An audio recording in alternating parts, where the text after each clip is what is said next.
Star Wars Outlaws is another 2024 game release that can be quite taxing on PC hardware if you want to crank up the quality settings to maximum. It's a great looking game that utilises ray tracing, but as it's built exclusively for current generation game consoles and PC, it understandably has current generation hardware requirements. Luckily though, there are a ton of settings in this game that enable a significant amount of tweaking opportunities, and that's what today's video is all about. What does every setting in Star Wars Outlaws do? How does it affect performance? And what are the optimal settings that you should be using? Outlaws uses Massive Entertainment's Snowdrop engine, which has been deployed in several of the studio's previous titles, including the stunning Avatar Frontiers of Pandora and Tom Clancy's The Division 1 and 2. This is a technically advanced engine that has been upgraded to support modern rendering techniques, so the game looks great and it's been designed with modern hardware in mind. For example, like in Avatar, ray tracing is used in all game modes and cannot be disabled, though it's not an overly taxing implementation, and with software fallback it does run on GPUs without hardware ray tracing support. There's no built-in benchmark though, so for both visual and performance analysis, we're relying on in-game captures from the first open world area you gain access to Tashara, meaning there won't be spoilers from later in the game. Before looking at all the settings in the game, I wanted to touch on VRAM usage. Outlaws is designed to utilize a significant amount of VRAM and benefits from cards that have 16 or even 20 gigabytes of VRAM. Before mid-range Nvidia GPU owners panic, the game does still run fine on 12 gigabytes and even 8 gigabyte cards, but the game will reduce visual quality automatically on those GPUs, even at moderate resolutions like 1440p. This is an automatic system that appears to assess the VRAM available to the game and make decisions about what texture setting to use, rather than relying on manual texture settings. In fact, there are no texture settings in the game. How does this play out in the game? From what I can tell, cards with more limited VRAM buffers will see more texture pop in as you move around the game world. Cards with more VRAM will load more textures and higher quality textures further into the distance. In this example, playing the game at 1440p, I've got the 24GB GeForce RTX 3090 on the left and the 12GB RTX 4070 Super on the right, both using the same ultra settings. As we reach certain points in the game moving around, the 12GB card has noticeable texture pop-in, switching out a lower quality texture for a higher quality texture. On the 24GB card, with enough VRAM for the full experience, there is less pop-in and high quality textures are loaded from further away, such as the additional details on these red pipes. Not all pop-in can be attributed to a lack of VRAM. Sections of geometry will load in at exactly the same point and in the same way on all cards. But basically, if you have less than about 16 gigabytes of VRAM and are playing at 1440p, you will see increased pop-in relative to cards with at least 16 gigabytes. And on 12GB cards, if you try and go all out on features, enabling things like RTX direct lighting and frame generation, you can push these models over the edge to the point where textures go missing entirely. So Star Wars Outlaws is another game that utilizes quite a bit of VRAM, and owners of higher end models with lots of VRAM can visually benefit from those huge VRAM buffers, which is a positive way of looking at things. Many games don't even try to use the 24GB offered by cards such as the RTX 4090. Outlaws gets much closer than most, which I think is a good thing given high-end buyers are paying for those hefty VRAM buffers. The way the game handles lower VRAM models is also better than most. In some games, exceeding the VRAM buffer causes performance issues like stuttering or textures to fail to load entirely, and this can cause problems for owners of 8GB cards that immediately crank the settings to ultra. Outlaws automatically manages that for you. At times in these games, dropping the texture setting from ultra to something like medium, so it fits within the VRAM buffer, causes a big hit to visuals. This also isn't really the case with Outlaws. Texture quality on the whole is fine on lower VRAM models, but I'd be lying if I said the pop-in issue wasn't noticeable. It is noticeable, and the best way to experience the game is with more VRAM, so I'm not sure whether I'd class this as optimized for lower VRAM cards or not. In one sense it is, because the compromise isn't too bad on those cards. In another sense, it isn't, because the full experience does require lots of VRAM. It's something to be aware of because the game does have a built-in VRAM meter, and on 12 and 8GB cards it suggests that even on ultra settings the game is fitting within the VRAM buffer, giving the impression you're getting the full experience and that VRAM is not a factor in this title. But that's not the full story. The VRAM meter is technically correct that the game is fitting within 12GB or whatever. It's just that the game is operating in a different way on those cards to specifically fit within that amount. Let's move on to the settings comparison now. Due to what we've found with VRAM, I've benchmarked the game using 16GB GPUs at native 1440p to avoid any VRAM related issues that may crop up. So the primary card used is the GeForce RTX 4080 with some additional testing on the Radeon RX 7800 XT, both using an in-game benchmark that encompasses some interior sections as well as some outdoor open area sections. While the RTX 4080 is a high-end GPU, I saw very similar setting scaling to the RX 7800 XT, so the performance results seen in this video should be widely applicable. The CPU used for testing is the Ryzen 7 7800X3D. The visual comparisons were captured at 4K using the GeForce RTX 4090, and I strongly recommend watching this video in YouTube's 4K mode so you benefit from both the higher resolution and increased bitrate. There are lots of settings in this game, so some things will be run through at rapid pace. Feel free to pause and step through the content if necessary, or use pinch to zoom on your phone to get a better look at some of the details.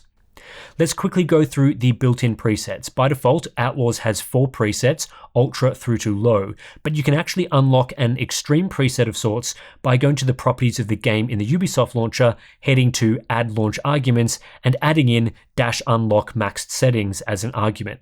Make sure to click save. Then on next launch, you'll see the Outlaw preset added to the mix, a higher than ultra setting, similar to the Unobtainium preset massive hid in Avatar Frontiers of Pandora. This setting also unlocks higher than ultra settings for several of the advanced settings, so it's well worth doing even if you don't plan on actually using the demanding Outlaw preset, because you may find that some of those advanced settings are worth using. In my opinion, Outlaws looks very good even using the low preset. Yes, there are some cutbacks with the low mode, but this is not a potato quality setting like we recently saw from Black Myth Wukong's low mode. The general lighting style, the atmosphere of the game, and most visual effects are all enabled on the low and medium modes. There's no settings that fully disable shadows, volumetric lighting, or ray-traced reflections, with the options instead adjusting the quality of each of those features. The basic things you'll notice as you move down the presets are a reduction in world detail and draw distances, a reduction in shadow quality, lower quality reflections, more simple surfaces, less dynamic lighting effects, and so on. Texture quality is the same across all presets as the game manages that for you, so you don't get this massive texture quality drop on the low preset. Generally, the differences between the ultra and high presets are small, so jumping down to high makes a lot of sense and is the best quick and easy preset to use. There are some reductions in shadow quality, illumination, and draw distance, but nothing that ruins the presentation. Jumping down another notch to medium introduces a weird aliasing effect, more on that later, and more drastically cuts back on world density and lighting quality. The difference between medium and high is more substantial than ultra to high. The low preset cuts density and draw distance even further, shadow quality is reduced substantially, and other aspects of visual quality are downgraded, but even still, it doesn't look totally awful, and I think it's a fine way to play for mainstream gamers. Oh, and there's also the Outlaw preset, which is somewhat better than Ultra in most instances. In terms of performance, moving from Ultra to High results in a 27% performance increase. Medium compared to Ultra will deliver you around 50% more performance, and then Low is about a 67% increase. We're not quite getting double the performance from the lowest preset, which is usually what I want to see, but the low preset in this game is more like medium in other typical games. The Outlaw preset will halve performance and shouldn't be used, at least on modern hardware. Preset scaling is also very similar on an AMD Radeon GPU versus Nvidia GeForce, so I don't expect there to be any substantial difference on AMD cards, and it's not like those ray tracing settings are especially punishing on AMD GPUs versus Nvidia GeForce GPUs in terms of setting scaling. Moving now into the extensive advanced settings, and I'll start with environment reflection quality.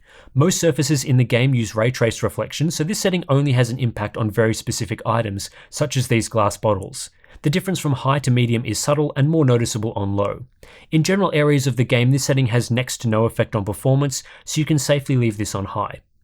The game claims that fog blur adds a slight blurring effect to the volumetric fog found in some areas, but I looked at 3 separate places with fog and didn't see much of a difference between on and off. Even the in-game quality comparator doesn't show a huge change. I found the setting had no impact to performance, even though my benchmark pass has plenty of volumetric fog seen on screen. I don't think it matters what setting you choose. Microdetail Quality is a setting that I found to have no impact in the open world area I used throughout this video.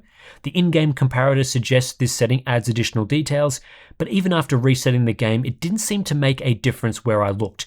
It also had virtually no performance impact, so I would leave this on high, although it's possible there are specific planets or environments later in the game where this setting makes a more substantial difference. Usually this type of level of detail setting isn't very demanding on systems with enough CPU power and VRAM. I primarily saw particle quality affect things like sparks, with lower settings reducing the resolution of this effect, especially when you reach the very low setting. The game also suggests it impacts the quality of the dust effect behind your speeder and other vehicles, but I didn't notice this too much behind my speeder comparing high and very low, although there was a small impact to other vehicles.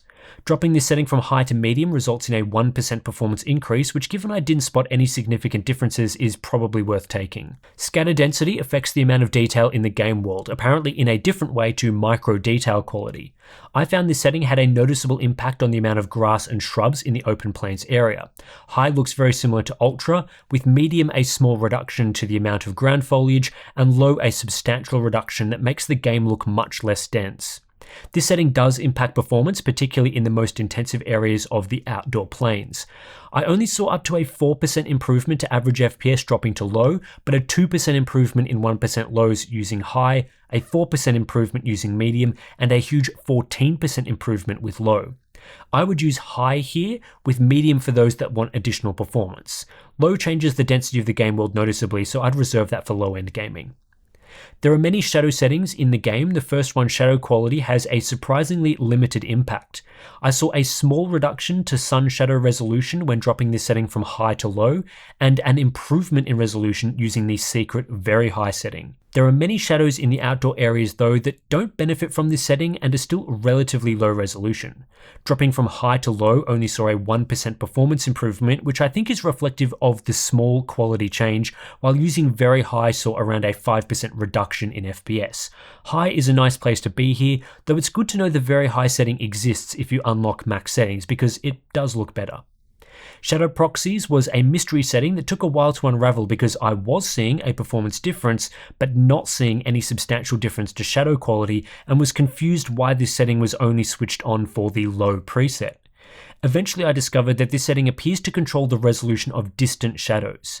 In this benchmark run, I noticed that as this distant tree shadow loaded into a higher resolution version from the lower resolution version, with shadow proxies off, you get a more detailed tree shadow. With this setting on, you get a more basic shadow, which makes sense given this setting is supposed to use lower quality geometry for shadows. Most of the time, I found this setting to be quite a subtle change that was hard to notice. Turning this setting on improved performance by 3% on average and 7% for 1% lows, which seems to be a decent improvement given the small trade-off to visuals. In fact, it seems like quite a substantial gain given what I saw visually. Maybe this has more impact visually in later parts of the game, but my tentative recommendation here is to turn this setting on and bank that extra performance. Spotlight shadows controls the number of shadows generated by indoor lights and those sorts of things. The higher the setting, the more shadows and self-shadowing you'll see. I spotted small reductions in shadowing moving to moderate and quite a few reductions moving to few. The biggest difference is definitely between the moderate and few settings. This setting had a small impact on performance with a 2% increase using moderate or low. I saw no impact increasing the setting to the hidden max mode. I think for most people, max makes sense, with moderate an option if you want additional performance. I'd avoid low.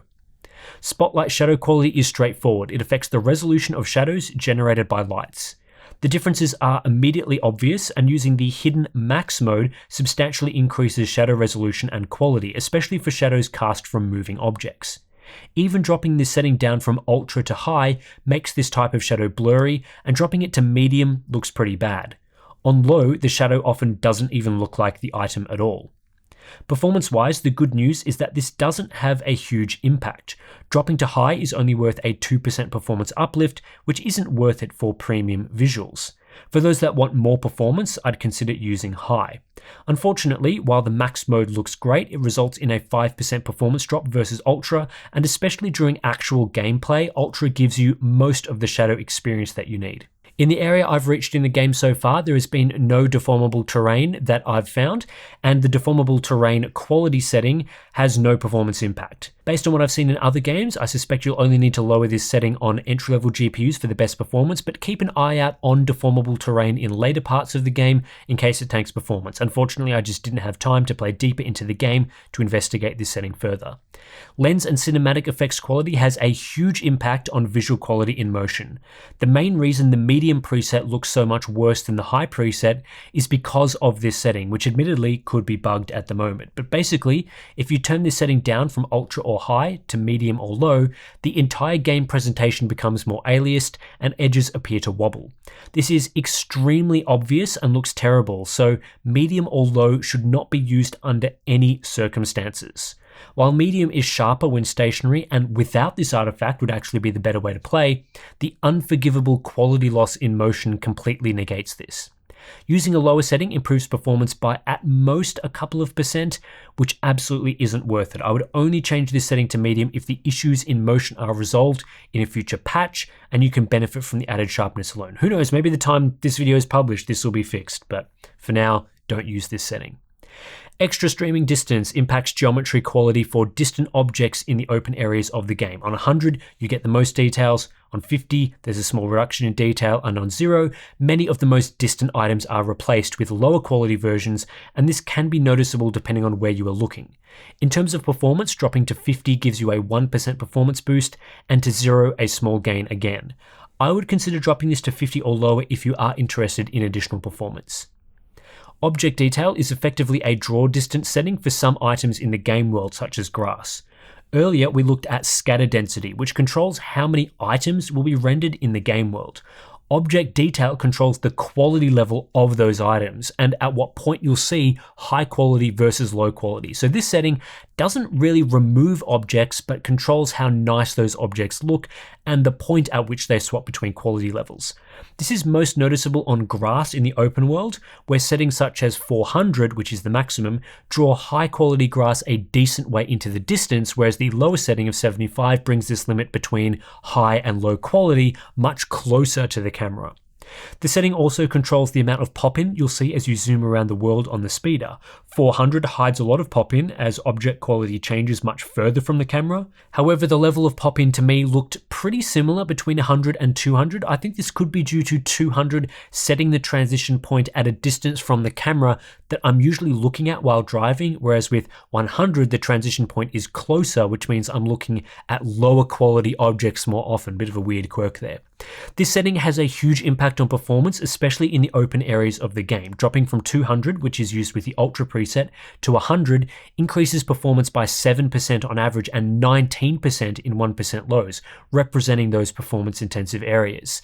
75 was a small increase again, with up to a 22% improvement. But using high-quality settings such as 400 could result in as much as a 25% performance loss. While dropping this setting from 200 to 100 does reduce visual quality, the performance gain is significant and I would recommend this for most people, or at the very least choosing a setting lower than 200, like say 150 or 125. It was difficult to capture any noticeable differences in destruction quality in the area I was testing, and this option had no impact on the performance in the benchmark run. I would only consider dropping this if you find that in heavy combat or destructive situations that performance is dropping noticeably. The spotlight projection resolution setting didn't seem to make a visual impact and also had no performance impact. It's possible this setting relates to things later in the game or maybe some of the mini games or the space combat maybe, but it seems unlikely to affect performance significantly in general gameplay, given throughout the first area it made no difference. Terrain tessellation does exactly what it says. It controls the geometric depth to the terrain. The difference between ultra and high is subtle, medium is slightly more noticeable in terms of its drop, then low really cuts back on tessellation and looks worse.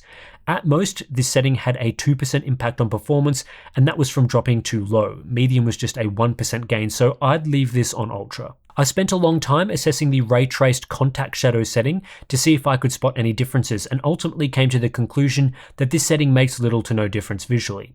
It's supposed to affect shadows cast directly by the sun. At best, maybe a small improvement using high versus medium, but this could also be related to time of day changes in the game. It's hard to say. As it had zero performance impact, even using an AMD GPU, I'd safely keep this one on high. Raytraced diffuse reflections controls the amount of reflections applied to rough surfaces and the appearance of those reflections. It's a subtle difference in most scenes, especially between high and medium. Low seems to strip back some contact shadowing and reflections, while ultra can improve reflections a bit. I only saw a 2% performance improvement dropping to low, so I'd actually raised this setting from high to ultra, which had no impact where I tested. Relating to this setting is Raytraced Diffuse Reflection Resolution. This is a very subtle effect that controls the quality of diffuse reflections. For example, in this scene, how accurate the handrail is reflected onto the wall, or how accurate the ambient occlusion is around this pipe. Higher resolutions are more accurate. On top of this, if you use Nvidia's DLSS ray reconstruction, this setting is disabled entirely and the entire look of the game is changed. Some surfaces have better details and more accurate reflections. In other areas, the level of detail is reduced and surfaces can look a bit blurry. What's really important to note in this game is that ray reconstruction comes with a significant performance cost. Relative to the Ultra preset with ray reconstruction off, turning this setting on resulted in a 25% performance loss, and this was whether we used DLAA or DLSS upscaling, say the quality mode, and it appeared at various different resolutions as well. It appears to be the case that when you enable ray reconstruction, the game forces a higher than Ultra preset level of reflection resolution in both the diffuse and specular settings, noting that the Ultra preset uses the high setting. The impact is roughly in line with turning both resolution options up to their maximum at the same time, suggesting the max setting is being used when ray reconstruction is used. This is key for people that immediately turned on ray reconstruction at the start of play. If you turn that off, you could see a 30% plus performance increase, though with reduced visuals in some respect, as you just saw previously. Outside of ray reconstruction, going from high to ultra led to a 13% performance loss, and going from high to medium saw a 7% performance improvement, though 1% lows in all cases are less impacted. I thought this setting was relatively subtle in most areas, especially in outdoor environments where the setting still has an impact, so my preference is to drop this to medium, which is much faster than any ray reconstruction configuration. A bit of a shame there, given what ray reconstruction can do, but I'm guessing that the resolution of those effects is simply too low in some of these settings for ray reconstruction to work. Raytraced specular reflections is similar to the diffuse settings, but this time for shiny surfaces. The higher the setting, the more objects will be reflected in these surfaces, resulting in more accurate and realistic reflections. I should note here though that the game appears to use a combination of normal ray-traced reflections and screen space-like reflections. So as you move your viewport around, some reflections will appear and disappear like a screen space reflection, even on the highest ray tracing settings. While Ultra clearly looks superior to high here, whether or not it's worth switching up to Ultra is dependent on what resolution option you're set to use. Ultra plus lower reflection resolution can actually be more distracting than just using high for this setting, as the reflections are better and more eye-catching on Ultra, thus lower resolution artifacts show up more often. Performance-wise, switching to Ultra versus high sees a 3% performance hit, while dropping to low results in a 2% performance gain. Max looks very similar to Ultra for an even larger performance hit, so I wouldn't use it. The Raytraced Specular Reflections Resolution option does exactly what it says, and you'll notice this the most in motion. There are 7 normal options, including the hidden max mode, but I'll show a selection here so that you can see how they compare. Here I've got Ultra, High, and Medium, and in motion you'll see that the Ultra setting has less grain and better stability, although all settings have some level of grain. Stationary, the Ultra setting is also the clearest. There's a reasonable difference between each setting, but it's not earth-shattering, especially when the Raytraced Specular Reflection setting is on high. Bumping the reflection setting to Ultra and then assessing the resolution between medium and Ultra exposes the lower setting more. Because there's more detail being reflected, the instability and grain of the lower resolution medium setting is getting a bit exposed. When using the ultra specular reflection setting, you'll want to pair that with at least ultra resolution, otherwise these areas can look really bad at low resolution when moving around. Flicking back to the high reflection setting, and these issues are less noticeable. Unfortunately, using ultra resolution comes with a performance cost. There's also ray reconstruction to consider. Here I'm comparing to the max resolution setting, which offers similar performance. There is no doubting that stationary, the ray reconstruction image is better, with superior detail and a higher resolution appearance. In motion, it's a trade-off. The ray reconstruction image is much more stable and less distracting, but blurrier and less detailed. The max resolution option without ray tracing is grainier and less stable, but contains more reflected details. For example, without ray reconstruction, it's easier to spot the individual lights that are being reflected, but these reflections flicker more. A better example for ray reconstruction are water surfaces, where the higher resolution appearance of the reflection is more noticeable, and it really holds up well here, even compared to the max resolution option. High is blurrier and very low even more blurry. However, while the ray reconstruction image looks great, using this setting reduces performance by 25% compared to high. There is almost no performance to be gained from lowering the resolution to medium, while increasing the setting to very high or ultra comes with a 7 and 18% performance hit respectively. So this is a very taxing setting if you choose to go above high, which is used for the ultra preset, or if you decide to use ray reconstruction. What I would recommend using here depends on both specular settings. The minimum option that I'd use, and what I'd recommend for most gamers, is just leaving both options on high. There's little to be gained from going lower in terms of performance at a somewhat noticeable cost to visuals. Ray reconstruction is a decent choice for Nvidia gamers wanting the best visuals, and I'd pair that with the ultra reflections option to increase the amount of reflected objects. If ray reconstruction is not available to you, then using ultra for resolution is the way to go, though this configuration will result in a 20% performance hit, so again, only for those with fast GPUs. I should also note here that I saw similar scaling between the 4080 and 7800 XT across the ray trace settings, so even though Radeon cards are less capable at ray tracing, with it enabled, the scaling is similar between Radeon and GeForce. BVH Quality controls the quality of geometry used for ray tracing and therefore the accuracy, especially for some reflected surfaces. It has a subtle effect on visuals. For example, the reflection above these bottles has more bottle definition on higher settings. With no performance hit, I'd keep this setting on high unless you are really struggling on the CPU or VRAM front. I suspect this setting was included for lower end gamers where BVH size could overwhelm certain hardware configurations. Next up is Volumetric Fog, a classic setting that has performance implications. The good news is that in many situations, changing this setting has no impact on fog resolution, so you can still walk around areas with fog and not see any blurriness or pixelation like we sometimes get in other games. The atmosphere of the game in general is preserved right down to the low setting. However, turning the setting down does affect the accuracy of light rays coming through the fog. On high settings, objects better cut through the fog and create more accurate beams when backlit, as seen in this example. On low, you get very little of this effect, and on ultra or even max, you get the most accuracy. Performance-wise, dropping the setting from ultra to high sees a 4% performance improvement, and dropping to medium delivers an 8% boost, with low in diminishing returns territory. Given this setting doesn't impact the quality of most fog, but has a performance impact most of the time, I'd happily drop this setting to medium or even low if you're searching for the most performance. Volumetric Clouds has a small impact on cloud quality. Dropping to low sees the most significant impact relative to medium, but it's still not that noticeable. The differences between ultra, high, and medium are not very noticeable. This setting has little to no performance impact, maybe a small gain using medium versus high, and ultra is not recommended. I'll quickly run through some of the other options. Motion blur has no performance impact in this game, so enabling or disabling the setting doesn't lead to FPS differences.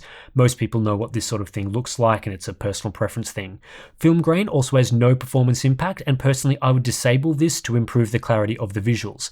However, leaving it enabled gives the game more of a Star Wars film feel, given that most Star Wars movies have film grain. Chromatic aberration also has no performance impact and affects some of the in-game UI elements. Personally, I would disable this. And we also have a depth of field setting, which has no in-game visual impact, but does reduce the depth of field quality in the menu and other areas. Again, with no general in-game performance impact, so it's not a crucial setting to adjust. Lastly, we get to Nvidia RTX Direct Lighting. This is an extremely performance-intensive setting, and if we're talking purely about optimization, it just doesn't make sense to enable it. It's included primarily for high-end GPU owners that want to max out visuals. The impact of turning on direct lighting is a more natural lighting presentation that in many respects is better than the normal ray-traced experience. Global illumination is more accurate, shadows are better quality and have more realistic fall-off, more light sources are reflected and accurately illuminated around the game world. In my opinion, the game looks better with direct lighting turned on. However, there are various levels to this. Direct lighting on low or medium doesn't have a huge impact, and many of the more accurate, nicer looking aspects to this effect are not switched on. It's really only on high or ultra that you start to get the proper experience, and on the lower settings in many scenes, it just isn't different enough to the regular presentation to bother switching on. There are even some locations, particularly outdoors during the day, where direct lighting in general has little to no visual impact. It benefits most from night scenes with many light sources. This is the case whether we use ray reconstruction or not. The ultimate way to play Star Wars Outlaws is with direct lighting enabled on at least the high setting, but on an RTX 4080 this led to at least a 54% performance impact, and the drop was even higher for 1% lows. Yes, you can use the low setting, but even this resulted in a 36% performance impact without a significant visual improvement. Relative to off with ray reconstruction enabled, which we know has a large performance impact itself, the impact of direct lighting isn't as bad, about a 23% drop switching the setting to low but maintaining ray reconstruction on, and then a 43% drop from using ultra, but we're still talking about a significant hit to performance to use the settings with the best visual impact. So like I said, this is something for high-end GPU owners and not something that optimized configurations would use. The setting has a larger impact on AMD GPUs like the RX 7800 XT, with low resulting in a 42% performance drop and high seeing frame rates cut to just 1/3 of their usual level. I was actually surprised that the impact wasn't larger on this Radeon GPU, as realistically the impact is pretty large on both Radeon and GeForce GPUs, but I can confirm Radeon takes a larger hit as this feature was developed with only Nvidia GPUs in mind and zero thought to optimization on other cards whatsoever. Ultimately, here are the optimized settings we've settled on. The most performance-intensive settings in the game are the Raytraced reflection resolution settings, object detail, volumetric fog, and some of the extras like ray reconstruction. Most people should focus on these settings first before jumping into the options with more minor impacts, such as shadow quality, the other ray trace settings, and scatter density. Generally speaking, I've tried to keep the hub quality preset as close to ultra as possible, with a few cutbacks in draw distance, which really helps performance in the most open areas, as well as volumetric fog being cut back a bit. Our hub performance mode is a great choice for most mid-range gamers and sees a few additional cuts to shadow quality and other settings. However, this mode in my opinion is quite a bit better than the built-in medium preset.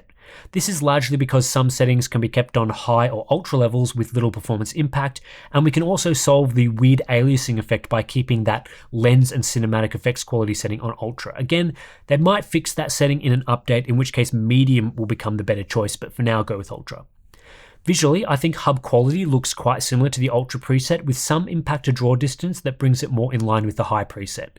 These optimized settings have noticeably better shadow quality and more realistic lighting effects that are more in line with the ultra preset, while performing more like the high preset. If I was going to tweak things further, a couple of bumps up in object detail would be the way to go. Hub performance is a really great choice, as I said, because this setting looks very similar to the high preset in many ways, especially in its lighting and shadow quality, while again offering similar density and draw distance to medium. Many settings in this configuration are bumped up to what you'd see with the Ultra preset, despite it offering a substantial performance increase over Ultra, and honestly I was quite happy with the results here visually. I think it looks quite a bit better than medium. In terms of performance, hub quality is a little faster than the high preset, offering a 32% performance increase over Ultra, with 43% better 1% lows in our benchmark pass. The hub performance mode is similar to medium in performance, offering a 45% improvement relative to Ultra in terms of its average FPS and a 55% gain to 1% lows. And that does it for this marathon optimization guide. Star Wars Outlaws has a lot of settings and plenty of scope for improving performance, which should allow this game to run nicely on most graphics cards. I think my hub performance settings look great, and based on Steve's video looking at performance across a wide variety of cards, with my settings performing pretty similarly to the medium preset, That should open the door for a great experience on most GPUs. There's also quite a lot of scope in Outlaws for high-end GPU owners to enable additional visual features to improve how the game looks, whether that's through RTX direct lighting, ray reconstruction, standard ultra type settings, or even the secret max settings that form the Outlaw preset. Having a strong range of configurations that allow for scaling across everything from mainstream to top-tier hardware is what gamers should be after in a PC title. It was also pleasing to see Massive Entertainment implement a lot of features that I think are essential for a modern visually impressive game, such as HDR and a wide variety of upscaling solutions, including frame generation tech from both Nvidia and AMD. We didn't cover any of the upscalers or frame gen in this video. There is plenty of coverage on this channel that goes into upscaling tech and frame gen, so you get an idea of what it looks like in a variety of games. It's very similar in Star Wars Outlaws to what we've seen previously. Even the way this game handles VRAM isn't too bad. It's a VRAM demanding game, but the developers have implemented a solution that still allows a decent experience on more limited graphics cards. It's better than some of the games that we've seen, though again, for the ultimate experience in this title, you will need 16 gigabytes of VRAM or more, and even perhaps 20 gigabytes or more if you want to be using the highest resolutions with all the features like RTX direct lighting enabled and frame generation, those sorts of things. With these things in mind and the level of visual quality on offer for the given output performance, I'd say Star Wars Outlaws can be a decently optimized game on PC. Not the best example I've ever seen, but not a Starfield either. Open world titles are always more taxing on hardware than linear games, and there's certainly room for improvement on the bug and glitches side of things, but generally, I don't think this game's requirements are outrageous, and you can get it into a nice optimized position in my opinion. Anyway, that's it for this lengthy optimization guide. Hopefully, if you are planning on playing Star Wars Outlaws either today or in the next couple of days, now that it's available for all buyers and not in the early access period anymore, well, hopefully you will find this optimization guide useful, because there are so many settings in the game. Some of them, they give you sort of a visual idea of what's going on, but obviously figuring out which are the most performance intensive settings takes a lot of effort and time. So hopefully I've saved you a bit of that effort and you can just go through and change the settings as you see fit. But yeah, this sort of video takes a lot of time and effort to put together. Testing all those sorts of settings is very time consuming, especially the ones where there's not a lot of visual impact. So you're trying to figure out, have I missed something? Is something going wrong there? What's going on? So yeah, lots of work goes into these optimization guides, and hopefully you have enjoyed it. So if you do want to support the channel directly, we've got Patreon and Floatplane. Links to those in the description below. You get access to cool benefits like a Discord chat, BTS content, monthly live streams, plenty of good stuff. So thanks for watching, especially if you watch all the way to the end. Yeah, thanks, and we'll catch you in the next one.